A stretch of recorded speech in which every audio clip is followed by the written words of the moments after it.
Assalamualaikum warahmatullahi wabarakatuh. Selamat pagi semuanya. Kita bertemu dalam kuliah perdana atau kuliah pertama mata kuliah kecerdasan buatan. Nah, untuk pertamanya saya share ya sistem penilaian yang digunakan pada kuliah ini yaitu ada ada ujian tengah semester, ada UAS ya, yang mana bobotnya itu 40%, ujian tengah semester ini bobotnya 30%, nanti ada tugas-tugas atau PR, bobotnya 10%, ada kuis, bobotnya 15%, dan kehadiran bobotnya 5%.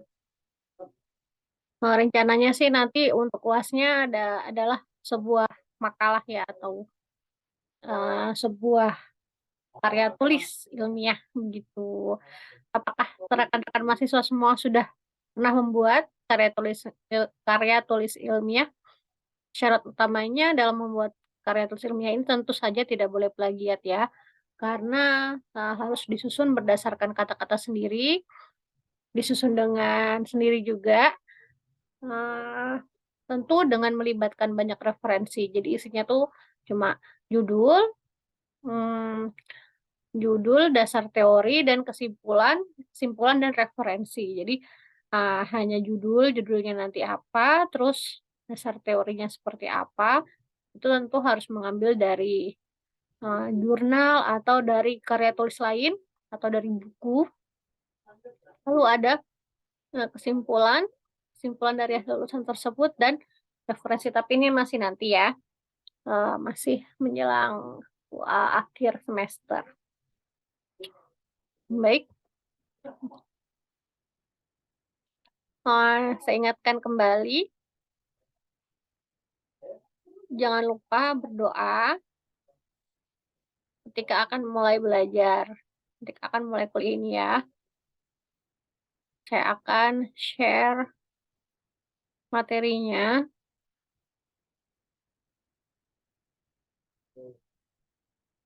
Nah, ini ya, kecerdasan buatan atau biasa dikenal dengan artificial intelligence.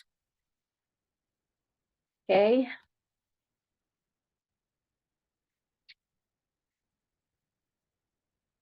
Yang akan dibahas pada kuliah hari ini itu kurang lebih apa itu AI atau kecerdasan buatan, fondasi AI atau kecerdasan buatan, sejarah kecerdasan buatan, AI saat ini, dan AI masa depan. Apakah itu kecerdasan buatan atau artificial intelligence? Dulu, eh, pada tahun 1900-an, di mana komputer itu baru saja dikembangkan, menggunakan tabung-tabung, lalu dikembangkan lagi menggunakan semikonduktor. Para ilmuwan zaman dahulu sudah memikirkan, apa yang terjadi? Kira-kira bagaimana ya kalau mesin-mesin ini, kalau komputer ini itu mampu memiliki kecerdasan sendiri, atau mampu kita bisa membuat agar mesin-mesin ini menjadi cerdas, gitu. Ketika ide itu muncul, maka para ilmuwan itu mulai merumuskan apa saja kebutuhan sehingga mesin-mesin ini dapat disebut menjadi cerdas. Nah, waktu itu ada sudah mulai diuji cobakan, sudah mulai coba dikembangkan. Ada siapa ya namanya? Ada Turing. Nah, ada Bapak Turing.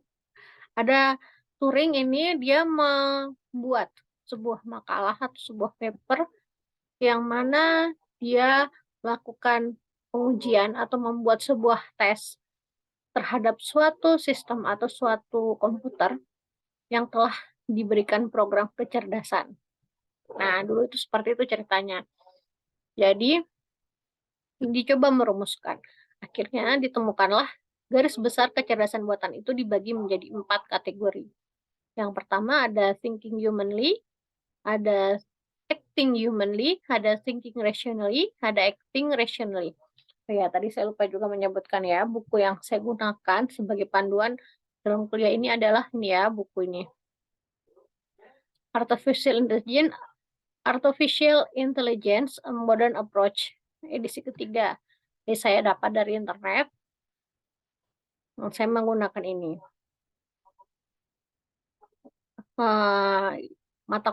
Materi-materi yang ada yang saya jelaskan itu kurang lebih berasal dari buku ini. Jadi kalian bisa baca-baca jika memang tertarik terhadap kecerdasan buatannya lebih jauh lagi, ini bisa dibaca-baca. Oke. Ini ya garis besar kecerdasan buatan itu dibagi menjadi 4. Nah, sebelumnya para ilmuwan ini telah memberikan sebuah opininya. Yang pertama, otomasi aktivitas yang berhubungan dengan proses berpikir, pemecahan masalah, dan pembelajaran. Jadi sebuah aktivitas yang berhubungan dengan bagaimana proses berpikir, pemecahan masalah, dan pembelajaran. Ya, jadi ketika awalnya itu komputer tidak dapat melakukan aktivitas ini dengan sendiri, nah lalu ketika komputer telah mampu melakukan aktivitas ini secara otomatis, maka itu disebut dengan artificial intelligence atau kecerdasan buatan. Ini menurut Bellman. Menurut Charniak McDermott, yang mana kecerdasan buatan ini adalah studi tentang kemampuan mengindera dengan menggunakan model komputasi. Kemampuan mengindera. Kalau manusia punya mata untuk melihat, punya tangan untuk mengambil, untuk bergerak, membuka pintu, mengambil gelas, gitu ya. Punya telinga untuk menyadari lingkungan sekitar. Nah, menurut Charniak dan McDermott ini, studi tentang kemampuan mengindera dengan menggunakan model komputasi. Jadi bagaimana indera yang dimiliki manusia ini bisa juga dimiliki oleh komputer, ya.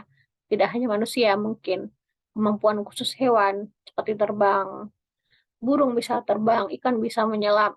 Nah, itu disebut kecerdasan buatan. Nah, menurut Rich dan Knight, studi bagaimana cara melakukan sesuatu sehingga menjadi lebih baik.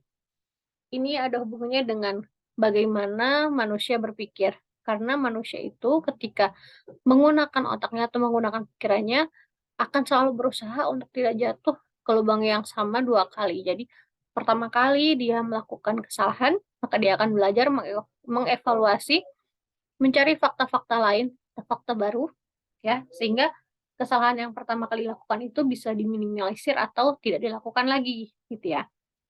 Itu yang disebut kecerdasan buatan menurut Fritz dan Knight, gitu ya. Nah, ada lagi menurut Luger dan Stubblefield, yaitu cabang ilmu dari komputer yang fokus pada otomasi perilaku yang cerdas. Maksudnya perilaku yang cerdas bukan hanya cara berpikir aja yang cerdas, tapi bagaimana dia bersikap mengikuti lingkungan, bagaimana dia beradaptasi mengikuti lingkungan yang ada. Misalkan kita manusia ini berjalan di jalan raya atau di lantai, itu bentuknya datar. Ketika kita naik gunung, otomatis kita harus melakukan adaptasi. Bagaimana landscape-nya gunung, apakah bertemu dengan hewan lain atau tanahnya tidak rata, kita jadi mudah tersandung, atau banyak pohon, mungkin ada pohon yang rantingnya sampai ke sebatas mata, jadi kita kalau tidak tidak menunduk, kita akan menabrak pohon tersebut. Nah, ini maksudnya perilaku yang cerdas, jadi bukan hanya berpikir mencari solusi, tapi juga bisa beradaptasi terhadap lingkungan. Dari keempat hal ini tentu berbeda-beda ya, beda banget gitu. Kalau yang pertama itu berhubungan dengan proses berpikir.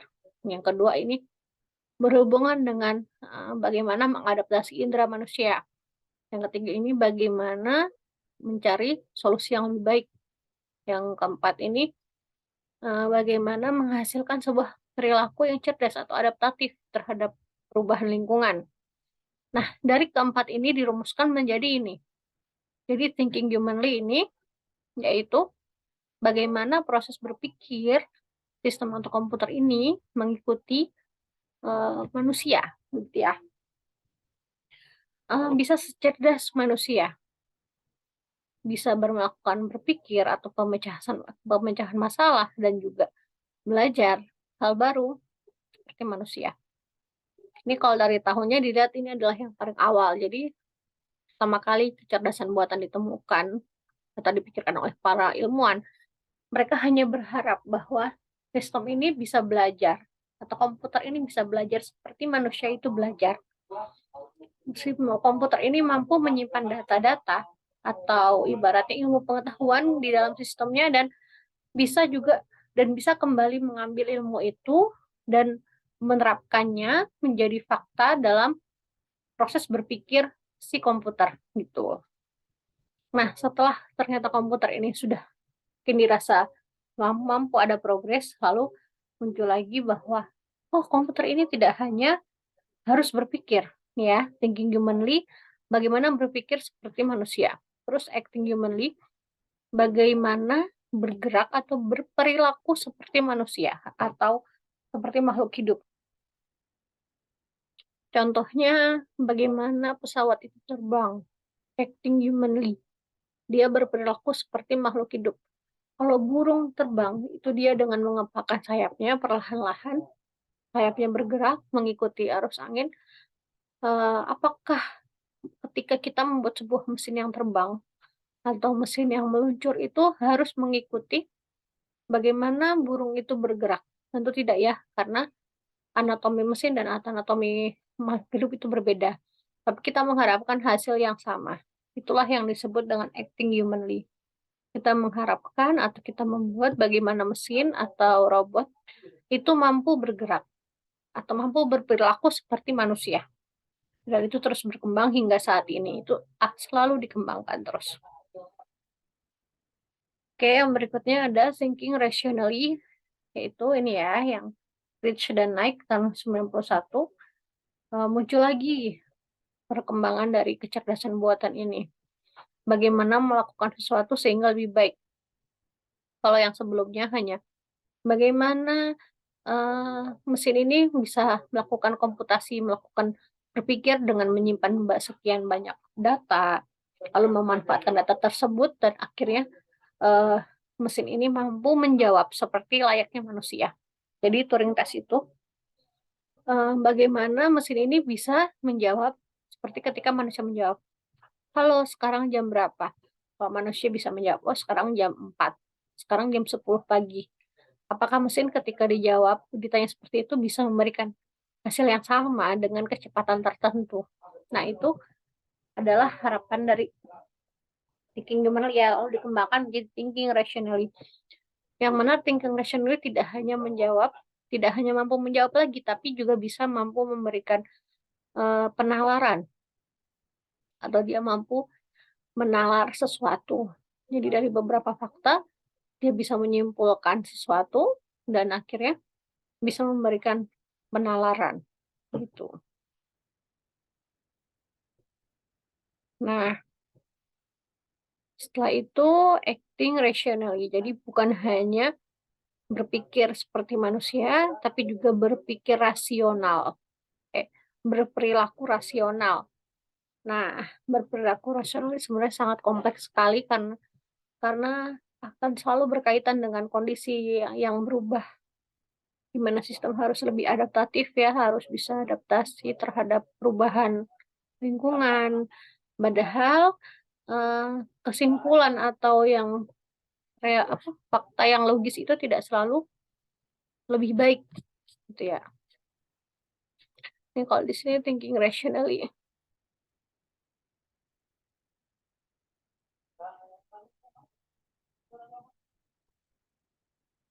Misalkan when acting rationally.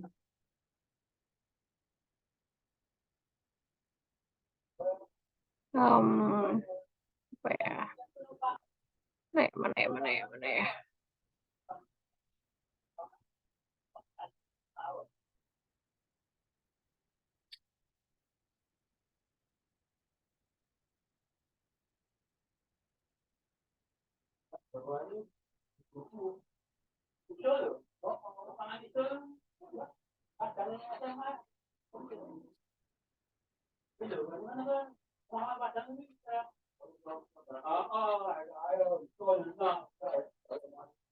Aduh, entah di mana. Baiklah, saya lanjutkan aja.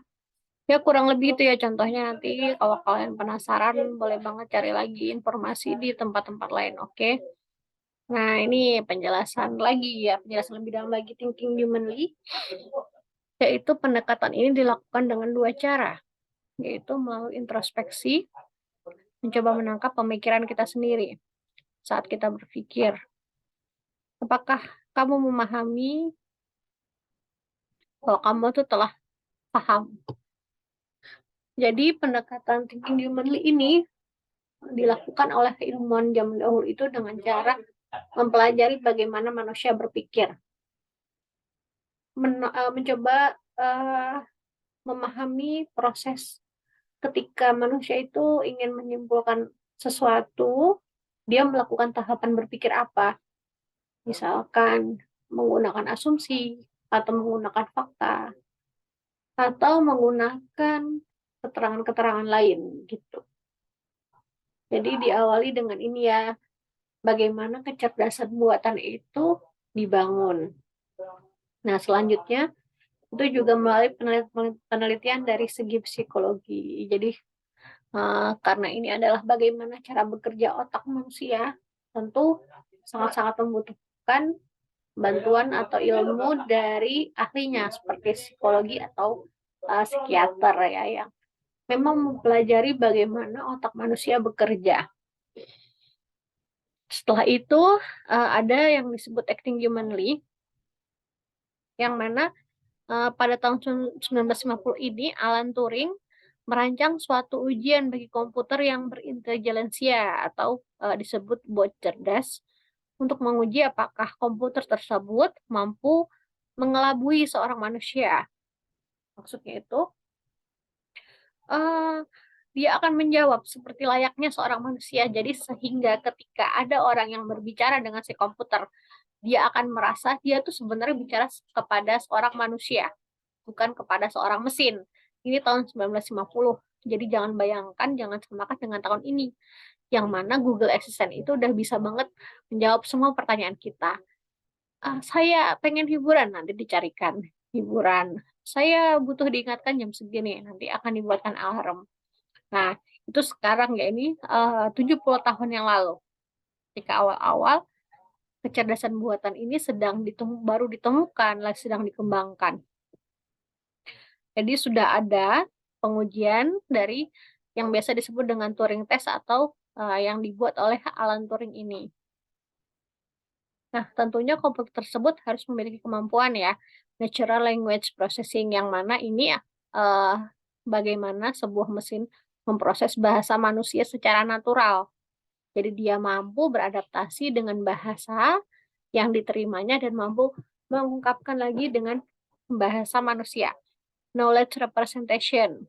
Jadi komputer ini harus mempunyai pengetahuan-pengetahuan gitu ya, yang dapat dipresentasikan atau kumpulan-kumpulan fakta atau pengetahuan, atau method reasoning, atau dia mampu memberikan penalaran otomatis gitu. Jadi dia tidak hanya punya banyak ilmu, tapi dia juga mampu menalarkan atau menyimpulkan suatu dari beberapa fakta. Machine learning. Nah, dia harus punya machine learning juga, harus punya computer vision, jadi mampu menangkap gambar atau mampu menangkap kondisi yang ada di hadapannya. Tentunya robotika. Ini sangat-sangat terkait ya. Yang berikutnya, thinking rationally. Nah, terdapat dua masalah dalam pendekatan ini, yaitu tidak mudah membuat pengetahuan informal. Misalkan ya, lalu menyatakan dalam formal term dengan notasi-notasi logika. Misalkan kita ingin memasak air gitu. Tangan kita pendek. Jadi mau tidak mau kita mendekat kepada kompor. Nah, ketika api menjadi sangat besar dan suhu menjadi panas, apa dulu yang harus dilakukan? Kita menjauh atau mematikan api? Nah, kadang-kadang hal-hal seperti ini, itu harus diputuskan secara cepat atau secara spontan kan oleh manusia, sedangkan robot tidak bisa melakukan ini. Nah, ini maksudnya. Terdapat perbedaan besar antara dapat memecahkan masalah secara prinsip, dan memecahkannya di dalam dunia nyata. Nah, ini ya, beda banget gitu loh, bagaimana memecahkan masalah berdasarkan fakta-fakta dan mencari kesimpulannya, atau memecahkan masalah kebetulan di dalam dunia nyata. Karena kita ini manusia, kita punya sifat manusiawi, sedangkan, agak sulit ketika robot itu mau kita berikan sifat manusiawi. Oke. Nah, berikutnya ada acting rational, yaitu, the rational agent approach. Bagaimana pendekatan agen rasional, yaitu membuat inferensi logis merupakan bagian dari suatu rational agent. Karena untuk melakukan aksi secara rasional adalah dengan menalar secara logis. Gitu. Jadi, eee, seperti tadi, ada kondisi yang mana manusia biasa melakukannya secara spontan atau berjalan mendekati ujung. Kalau, dilakukan oleh secara otomatis terkadang hasil pengukuran mungkin kurang tepat, sehingga ketika kita sudah sampai di pinggir got, ketika kurang tepat kita bisa miring-miring sehingga masuk ke dalam got. Tapi ketika itu seorang manusia bukan robot, tentu dia akan melihat, "Wah, ini ada got, mending aku mundur lagi selangkah lah daripada ada resiko aku masuk ke dalam got." Nah, seperti itu. Kadang-kadang, eee, memecahkan masalah secara prinsip itu beda dengan memecahkan dalam dunia nyata aslinya. Salah salah salah. Ini ya tadi yang bawahnya ya. Karena untuk melakukan aksi secara rasional adalah dengan menalar secara logis. Harapannya ujung-ujungnya pengennya mimpinya nanti tuh robot seperti itu. Dengan menalar secara logis, maka bisa didapatkan kesimpulan bahwa aksi yang dilakukan akan mencapai tujuan atau tidak. Nah, sampai saat ini pemikiran manusia yang di luar rasionalitas, yakni refleks dan intuitif, berhubungan dengan perasaan, ya, galau misalkan atau empati, itu belum dapat sepenuhnya ditirukan oleh komputer. Ya, jadi yang paling tepat saat ini itu masih dalam bentuk acting rationally. Jika menggunakan definisi ini, maka banyak produk AI yang tidak layak disebut sebagai piranti cerdas, gitu. Jadi ketika kita ingin mencari kesempurnaan dalam sebuah sistem, dengan kecerdasan buatan, itu rupanya masih cukup jauh ya, masih perlu sekali dikembangkan. Karena masih banyak faktor-faktor dalam makhluk hidup yang belum bisa dimasukkan ke dalam komputasi, gitu. Nah, ini fondasi AI atau artificial intelligence. Manusia itu dibekali kecerdasan yang luar biasa. Pada usia 3 tahun, dia sudah mampu mengenali berbagai macam benda walaupun hanya terlihat sebagian. Ketika melihat sebagian ekor cicak, maka dia akan dengan mudah mengenali bahwa hewan tersebut adalah cicak yang sedang bersembunyi di balik bingkai lukisan. Jadi, manusia itu memang dibekali kecerdasan yang luar biasa. Hanya dengan secuil informasi gitu ya, kita bisa langsung menyimpulkan bahwa apa sih informasi besar yang ada di balik informasi kecil itu, seperti ekor cicak ini gitu.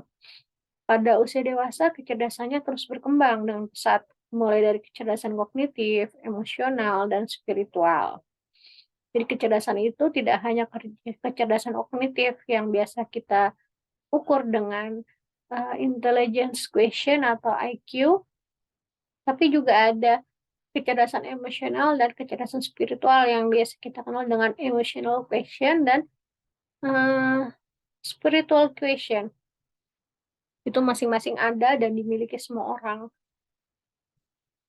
Namun yang biasa kita kenal selama ini itu kecerdasan kognitif ya atau intelijensia. Sampai saat ini belum ada satu mesin pun yang mampu menyamai kecerdasan manusia secara keseluruhan. Selama bertahun-tahun para ilmuwan berusaha mempelajari kecerdasan manusia dari satu sisi, seperti tadi bagaimana proses otak manusia berpikir, hingga hingga sampai ke bagaimana otak manusia menggerakkan setiap bagian-bagian tubuhnya. Dari pemikiran para ilmuwan tersebut, maka lahirlah AI atau kecerdasan buatan sebagai cabang ilmu yang berusaha memahami kecerdasan manusia. Sebenarnya kecerdasan buatan ini adalah ilmu yang mana berusaha memahami kecerdasan manusia. Nantinya ilmu ini bisa dituliskan dalam menjadi sebuah paper gitu ya, yang akan digunakan lagi atau diadaptasi lagi oleh ilmuwan-ilmuwan berikutnya. Berikutnya, dukungan perkembangan teknologi baik hardware maupun software yang sangat beragam. Jadi hingga saat ini AI telah menghasilkan banyak piranti cerdas yang sangat berguna bagi kehidupan manusia. Hingga saat ini pula AI terus dipelajari dan dikembangkan secara meluas maupun mendalam. Nah, ini adalah sejarah AI. Ini tidak saya bacakan, tidak saya jelaskan juga. Ya, ada sejarah AI, ada AI masa kini, ada AI masa depan. Nah, oke, sejarah AI ada 3. Nah, ini akan saya jadikan tugas untuk membuat sebuah eh, tulisan, yang mana tulisan ini aku tulisin ya. Oke, tugasnya itu adalah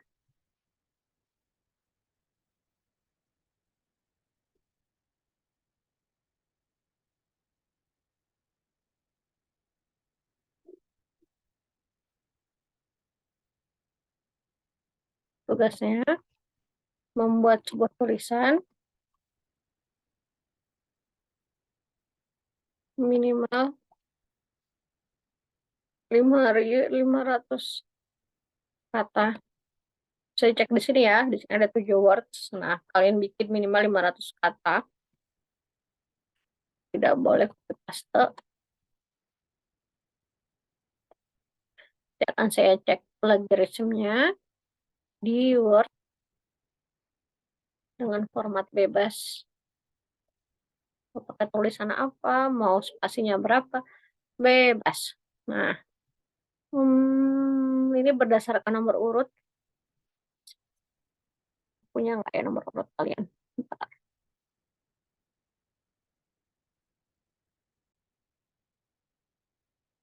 Oke, ini ada presensi ya. Ada 15 anak. Nanti nanti itu tugasnya, ini tuh Lana masih ada ya. Nanti tugasnya urut ya. Jadi yang pertama ini ada 3 tugas kan. Aku copy paste dulu aja.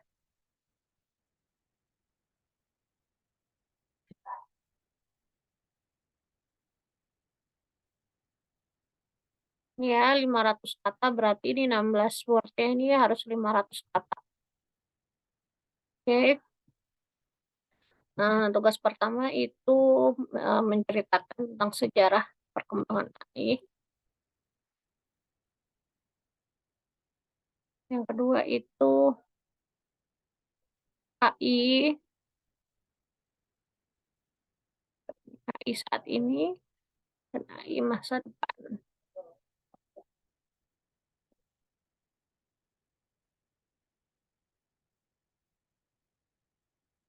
Ini tidak harus berdasarkan fakta, boleh juga kan menceritakan keinginan kalian atau mimpi-mimpi kalian, atau bercerita secara bebas. Jadi tidak harus menggunakan fakta. Kalian boleh banget nyari di YouTube, nyari di web, di blog, yang penting tidak boleh sama persis kata-katanya, oke? Jadi kalian akan belajar, di sini akan belajar bagaimana, memahami, lalu meniru dan memodifikasi, begitu. Oke, nanti ditulisnya di Word dengan format bebas. Jadi ini kan ada 3 nih, jadi misalkan Muhammad Ubaidillah tuh 1, Iqbal 2, Saifuddin 3. Nah, nanti Imas 1 lagi, Syamsul 2, Aji 3, seperti itu ya. Temanya seperti itu. Oke, sekian kuliah ini. Terima kasih banyak. Mohon maaf jika ada salah kata. Sampai jumpa minggu depan. Assalamualaikum.